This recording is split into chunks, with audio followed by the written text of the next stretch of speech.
నాన్న big boss వచ్చేవారు నువ్వు అసలు మాట్లాడక నాతోటి అసలు ఏంటి అసలు ఎలిమినేషన్ ఏంటి నాకు అర్థం కదా. అన్ఫేర్ ఎలిమినేషన్ అదైతే నేను అసలు ఖండిస్తున్నాను గట్టిగా. శ్రీజ అక్కయ్య గొంతు మా అందరికి ఇరిటేటింగ్ గా ఉన్నా కూడా శ్రీజ అక్కయ్యని ఉంచాలి. అదే అసలు పాలిటిక్స్ చేసాను. అసలు రీతు చౌదరి అక్కయ్యని కొంపలో ఉంచేయడం కోసం అన్యాయంగా వైల్డ్ కార్డ్ ఎంట్రీస్ చేత శ్రీజ అక్కయ్యని తోసేస్తావా? అమ్మాయి బాగానే ఆడుతుంది పాపం, అన్ని చక్కగా ఆడుతుంది.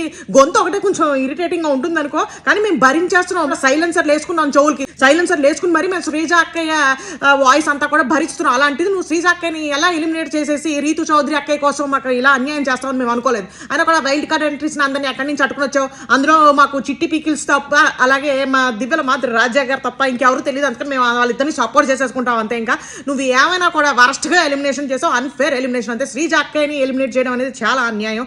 ఎందుకంటే నువ్వు రీతు చౌదరిని కొంపలో ఉంచడం కోసం చేసిన పన్నాగం ఇది మాకు అర్థమైంది. అసలు నువ్వు అంతా కూడా కుమ్మక్క అయిపోయి చేసిన అన్యాయమైన ఎలిమినేషన్ ఇదైతే మేమైతే గట్టిగా ఖండిస్తున్నాం దీన్ని. అందుకని గోంగూర పచ్చడి మేము కూడా పీకిల్స్ పెట్టేసుకుంటున్నాం. ఆ లేఖ్య చిట్టి పీకిల్స్ వచ్చిన సందర్భంలో అదనమాట కాన్సెప్ట్. ఏమన్నా కూడా నువ్వు ఏం మాట్లాడుకో, ఇక్కడ నుంచి చెక్కే అంతే.